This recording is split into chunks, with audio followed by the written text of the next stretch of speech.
Menurut J.P. Guilford, kreativitas adalah berpikir divergen, yaitu aktivitas mental yang asli, murni dan baru yang berbeda dari pola pikir sehari-hari dan menghasilkan lebih dari satu pemecahan persoalan. Kreativitas merupakan kemampuan seseorang untuk melahirkan sesuatu yang baru berupa gagasan karya nyata, baik dalam ciri-ciri aptitude maupun non-aptitude, baik dalam karya baru maupun dalam kombinasi dengan hal-hal yang sudah ada yang semula itu relatif berbeda dengan apa yang sudah ada sebelumnya. Terdapat aspek-aspek kreativitas. 1. Pribadi. Kreativitas merupakan ungkapan dari keunikan seseorang dalam interaksi dengan lingkungannya. Dari ekspresi pribadi yang unik inilah dapat tercipta ide-ide baru dan produk-produk yang inovatif. 2. Pendorong.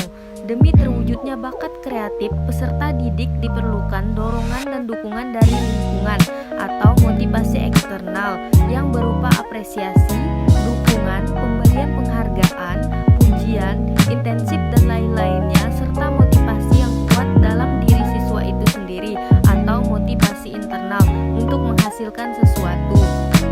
Bakat kreatif dapat berkembang dalam lingkungan yang mendukung, tetapi dapat pula dihambat dalam lingkungan yang tidak menunjang pengembangan bakat itu. 3. Proses. Pendidik hendaknya dapat merangsang peserta didik untuk melibatkan dirinya dalam berbagai kegiatan kreatif. Dalam hal ini yang penting adalah memberikan kebebasan pada anak untuk mengapresiasikan dirinya secara kreatif. 4. Produk.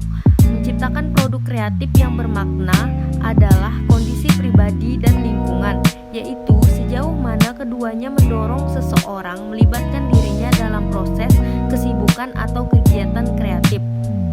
Dengan mengenali bakat dan ciri-ciri pribadi kreatif, peserta didik dan dorongan motivasi eksternal atau internal untuk bersibuk diri secara kreatif dengan menyediakan waktu dan sarana prasarana yang menggugah minat anak meskipun tidak perlu mahal, maka produk-produk kreativitas anak dipastikan akan timbul.